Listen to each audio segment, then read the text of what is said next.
There's a sound that wakes you at night. Not loud, just persistent. The scratch of claws on wood. The soft mew beyond the door. And you realize you've been holding your breath, waiting for permission to eat, to exist, to be safe in your own skin.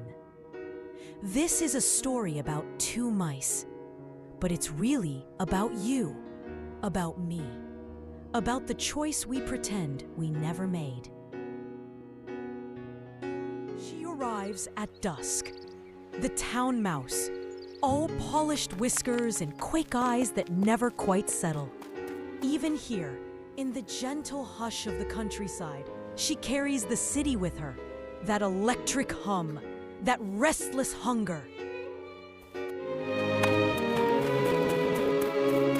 The country mouse has prepared lunch. Wheat stalks still warm from the sun, roots pulled fresh from the earth, acorns cracked open with care, cold water from the stream. Simple, honest, enough. But the town mouse, she nibbles, a bite here, a taste there. Her politeness is a kind of violence. You can see it in the way she chews, like she's enduring something. Like love isn't enough if it comes without garnish. That night they nest together in the hedgerow. The country dark wraps around them. Soft, safe. The kind of quiet that lets you hear your own heartbeat. And the town mouse talks. Oh, how she talks about crystal chandeliers and velvet curtains, about banquets that stretch like promises, about a life so full, so rich, so vibrant. The country mouse closes her eyes and dreams. Dreams of being someone else, somewhere else. Someone who matters more.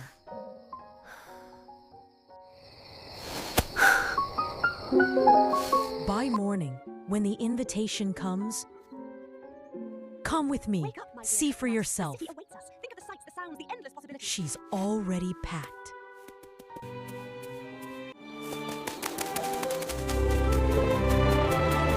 Is everything the town mouse promised, and more. They slit through a crack in the baseboard, and there it is, the dining room. A table laid with the ruins of a feast. Sweetmeats glazed with honey, jellies that tremble like jewels, pastries dusted with sugar, cheeses so ripe they perfume the air. The country mouse has never seen such abundance, never imagined it. Her small heart swells. This is what I was missing. She reaches for a pastry, delicate, perfect. And then a sound, low, dangerous. The mew of something that sees them not as guests, but as prey. The cat, claws, scratching, scratching, scratching. The town mouse moves fast, instinct, not thought, and the country mouse follows, her heart a drum, her breath a gasp. They press themselves into a crack in the wall. Darkness, stillness, the kind of quiet that's the opposite of peace. Time stretches, minutes or hours, who can say? Every sound is a threat, every silence a trap. When they finally dare to emerge, the door swings open. Servants, voices, footsteps heavy as thunder, and behind them, the dog, teeth, hunger without ceremony. The country mouse doesn't think. She runs. She runs.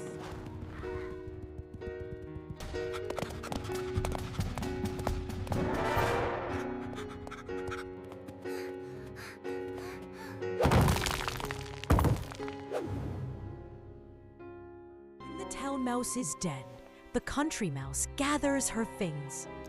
Her small carpet bag, her umbrella. The town mouse watches, confused. You're leaving? But you haven't even... I've seen enough. The country mouse's voice is steady now, certain.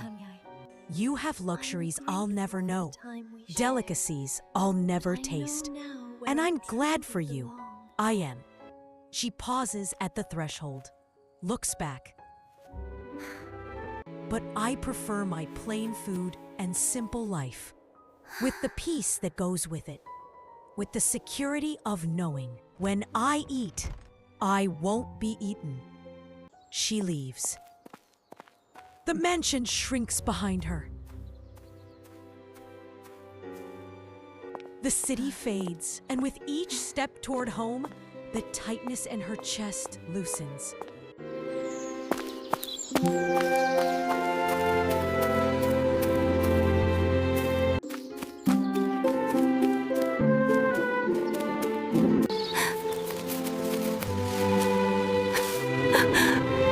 By the time she reaches the hedgerow, her hedgerow, she can breathe again.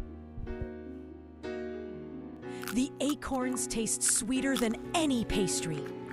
The cold water, clearer than wine. And the quiet, oh, the quiet is a lullaby. She curls into her nest and sleeps without dreaming because she's already awake.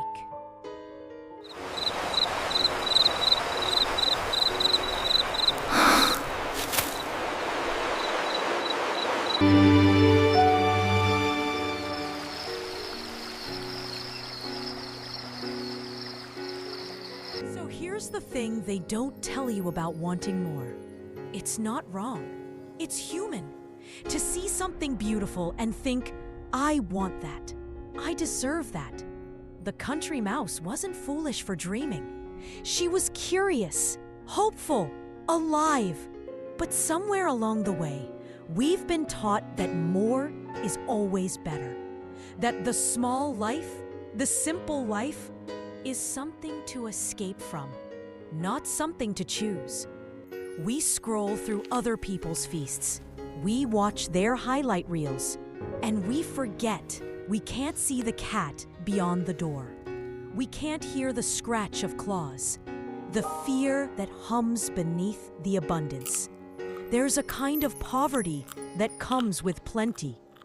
When you have everything except peace.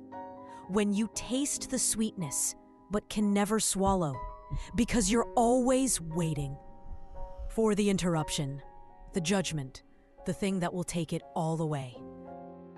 I think about this story when I'm scrolling at midnight, when I'm comparing my quiet Tuesday to someone else's champagne-soaked Saturday, when I feel like my life is too small, too simple, too plain.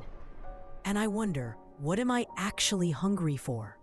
Is it the pastry, or is it the idea of the pastry, the status, the validation, the proof that I'm enough? Because here's what the country mouse understood. Enough is not a number. It's a feeling. And you can have a table full of delicacies and still be starving. Or you can have acorns and cold water and feast, not because you've settled, but because you've chosen. What if the life you have right now is not the life you're stuck with, but the life you're free to live? What if simple isn't the same as small? What if security isn't boring, but sacred? I'm not saying don't dream, don't grow, don't reach for more. But maybe, just maybe, ask yourself, am I reaching for something I want or running from something I fear? There's a difference, and the country mouse, she knew it. He felt it, in the space between the pastry and the claw, in the moment her breath stopped, and her body remembered. This is not freedom. This is fear dressed in sugar. So she left, not in defeat, but in clarity. And she walked home to a life that didn't glitter, but didn't threaten either. to a life where she could breathe and eat and sleep without waiting for the door to open. What about you? What door are you waiting behind? What feast are you too afraid to taste or too afraid to leave?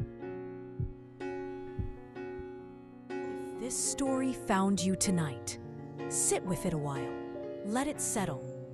Maybe there's a hedgerow in your life you've been overlooking, a simple meal you've been too busy to taste. Maybe there's a mansion you've been chasing, and it's time to ask, at what cost? Share this episode with someone who's trying to choose between the glitter and the quiet, between the feast and the peace. We'll be back next time with another story. Another question, another chance to remember. You're not lost. You're just listening. Until then, may your table be enough. May your doors stay closed to fear. And may you know the difference between what you want and what wants to devour you. Poverty with security is better than plenty in the midst of fear. Not because poverty is the goal, but because peace is priceless.